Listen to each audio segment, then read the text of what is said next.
The quiet tragedy at the heart of the Jedi Order is not that it was destroyed, but that it could not save its own long before destruction arrived.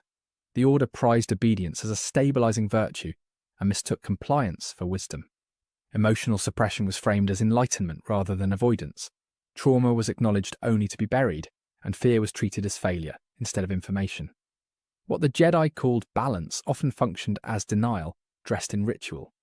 The danger was not emotion itself, but what happened when emotion was never allowed to speak. Jedi Order trained its members to master feeling through silence, rather than integration. Pain was expected to be outgrown rather than processed. Loss was treated as distraction rather than wound. This approach created Jedi who appeared serene, while carrying unexamined fractures beneath the surface. When those fractures were stressed by war attachment or prophecy, they did not dissolve, they exploded. The Order did not create peace within its members. It demanded stillness and hoped peace would follow. As the Order aged, success reinforced this posture, and doctrine hardened into identity. Teachings once meant to guide reflection became rules to be enforced. The living force gradually gave way to institutional interpretation of balance. Intuition was tolerated only when it aligned with precedent. When instinct conflicted with policy won, the Jedi stopped listening for the Force and started speaking for it. This shift is subtle but decisive because it replaces relationship with authority. The Force becomes something to administer rather than encounter. Mystery becomes inefficiency. Curiosity becomes risk. The Order does not lose touch with the Force. Suddenly it filters the Force through doctrine until nothing unexpected can pass through. Balance becomes procedural rather than lived. Compassion suffers most under this framework because it becomes conditional. Mercy is extended when it reinforces stability and withdrawn when it threatens cohesion. Those who do not fit neatly within doctrine are corrected rather than understood. Dissent is framed as instability. Outsiders feel judgment before they feel welcome. The light side begins to feel narrow rather than expansive. This narrowing creates an unintended pressure system where those most sensitive to imbalance feel increasingly isolated. The Jedi do not expel compassion but ration it. Care becomes transactional. Belonging depends on conformity. Those who struggle emotionally are not embraced, they are managed. The Order does not intend cruelty, yet its structure produces it quietly. Politics accelerate this decay by binding the Jedi to external authority. Service to the Republic becomes indistinguishable from service to the Force. Neutral guardianship is replaced by advisory power and eventually by command. Decisions are shaped by optics rather than insight.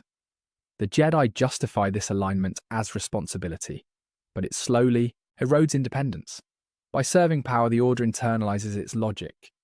Galactic Republic benefits from Jedi legitimacy while reshaping Jedi priorities. Stability becomes paramount. Dissent becomes inconvenient. The Order absorbs the Republic's fear of chaos and reflects it back through restraint and surveillance. Guardians become administrators of order. Balance becomes synonymous with continuity. The Force is subordinated to governance. Within this system, staying requires internal compromise.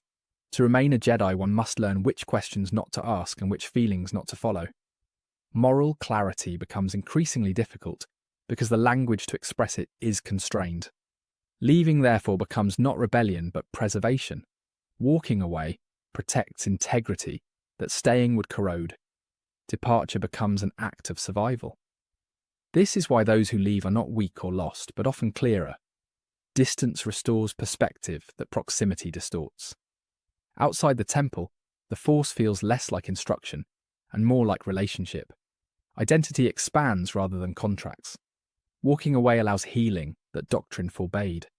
The Order interprets departure as failure when it is often refusal to decay. Ahsoka. Tano embodies this truth more clearly than any other figure because her growth accelerates once institutional authority no longer defines her path. Away from the Order, she listens again rather than obeys. Compassion becomes instinctive rather than conditional. Balance emerges from lived experience rather than rule adherence. She does not abandon the light side, she reclaims it. Ahsoka's strength outside the Order exposes what the Order had lost internally. Her clarity is not accidental. It is the result of unfiltered engagement with the Force. She is no longer required to suppress doubt to belong. Her empathy deepens because it is no longer policed. What the Jedi feared would corrupt her instead completes her. Walking away restores wholeness. This restoration retroactively indicts the Order's treatment of others who struggled within it. If balance can be achieved outside the temple, then the temple's rigidity is not necessity but choice. The Jedi could have adapted but did not. Their structure preserved control rather than growth. Those who left were not escaping discipline. They were escaping stagnation. Obedience replaced understanding. Doctrine replaced relationship. Politics replaced purpose. Compassion became conditional. Staying required erosion of self, while leaving allowed preservation of truth.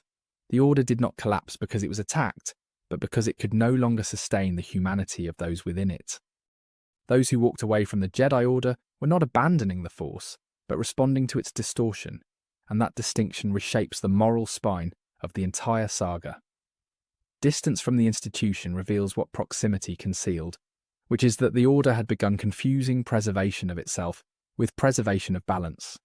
Leaving was not rejection of responsibility, but refusal to participate in quiet harm. When survival requires shrinking, the self-departure becomes the only honest response. Walking away was clarity asserting itself against inertia. Ahsoka. Tano stands as the clearest proof that separation from the Order restores rather than diminishes alignment with the Force. Outside institutional oversight, her intuition sharpens instead of dulling. Compassion flows without approval, and restraint is chosen rather than enforced. She does not become reckless because rules are gone. She becomes precise because listening replaces obedience. Her balance is lived rather than performed. Ahsoka's evolution exposes the false binary the Order relied upon, which equated structure with safety and independence with danger. Her life demonstrates that moral grounding does not require constant supervision. In fact, supervision had been the source of distortion. By removing herself from judgment, she reclaims discernment. The Force responds not to hierarchy, but to honesty. Her path invalidates the assumption that the Temple was the sole gatekeeper of light. This truth retroactively reframes Anakin Skywalker not as a singular failure, but as an early warning the Order ignored. His doubt was not corruption, but recognition of misalignment. The tragedy is not that he questioned the Jedi, but that the Jedi treated questioning as threat. When he sensed contradiction between doctrine and lived compassion, he was correct. The institution failed him long before the dark side claimed him. Anakin Skywalker was abandoned precisely at the moment when departure might have saved him. Had leaving been framed as permissible, rather than betrayal, his fear might have found language instead of secrecy. His fall is not proof that departure is dangerous, but that exile without support is. The Order's rigidity left him with no middle path. Doubt became isolation, and isolation became vulnerability. This reframing does not absolve Anakin's choices, but it contextualizes them within systemic neglect. He was not corrupted by curiosity, but cornered by certainty. The Jedi demanded obedience when understanding was required. When belonging depends on silence, truth finds darker outlets. The Order lost Anakin because it could not tolerate complexity. His story is not a warning against attachment, but against institutional fear of it. Luke Skywalker arrives later, inheriting the same assumptions without fully recognizing their cost. He rebuilds the Jedi with reverence for the past, yet initially repeats its absolutism. His early belief that failure disqualifies mirrors the Order's punitive reflex. Only after catastrophe does he recognize that rigidity rather than darkness caused collapse. His exile becomes the crucible where insight finally emerges. Luke Skywalker learns too late that the Jedi's greatest failure was believing themselves indispensable. His withdrawal is not cowardice, but reckoning. By stepping away, he finally sees the Force as relationship, rather than legacy. Rejecting Jedi absolutism allows him to understand what truly matters, which is compassion over continuity and people over symbols. The lesson costs him everything, but returns truth. Exile across the saga functions as restoration rather than punishment, because distance strips away performative identity. Removed from expectation, individuals confront themselves honestly. Obi-Wan, Yoda, Luke and Ahsoka all find clarity only after separation from authority. The Force speaks more clearly in solitude than in council chambers. This pattern is not coincidence but commentary. Institutions amplify noise and silence reveals signal. Obi-Wan Kenobi survives long enough to preserve hope, precisely because exile frees him from institutional blindness. Away from command, he remembers compassion. Without authority to maintain, he becomes a guardian again. His distance allows him to see Anakin not as problem, but as tragedy. Exile returns humanity that hierarchy had constrained. This recurring restoration underscores the saga's insistence that the Force was never the Jedi's to own.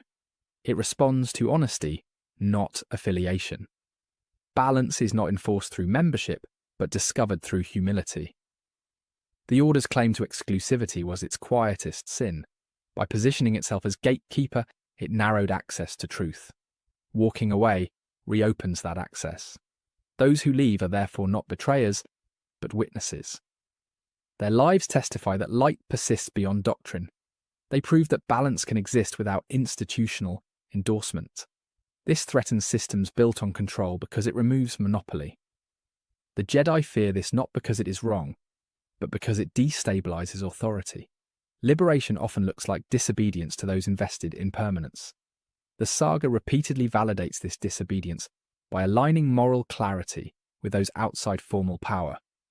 Rebels, smugglers, exiles, and wanderers consistently carry the story forward when institutions fail. Star Wars does not condemn structure outright, but it warns against mistaking structure for truth. When rules replace listening, the Force recedes. Those who walk away listen again. This perspective reshapes the meaning of betrayal within the narrative. Leaving an institution that harms is not abandonment but responsibility. Loyalty to people supersedes loyalty to systems. The Jedi Order collapses because it confuses the two. Those who exit preserve what the institution forgets. Walking away becomes the truest act of faith. In this light, the Force itself emerges as the saga's most radical constant because it refuses ownership. It cannot be codified permanently or confined to tradition. Every attempt to institutionalize it results in distortion. Balance requires renewal, not preservation. The Force flows where humility exists and retreats where certainty dominates. This is why it continues to surface outside temples and councils. Thank you for watching. Be sure to like, subscribe, and hit that share button. My main channel is Critical Analysis Hub, where I post Star Wars content about the movies. My secondary channel is Critical Analysis Hub Plus, where I focus on the shows of Star Wars. And my third channel is Critical Analysis Hub XP, where I post comic books. Be sure to take a moment and check them out. Thanks, and may the Force be with you.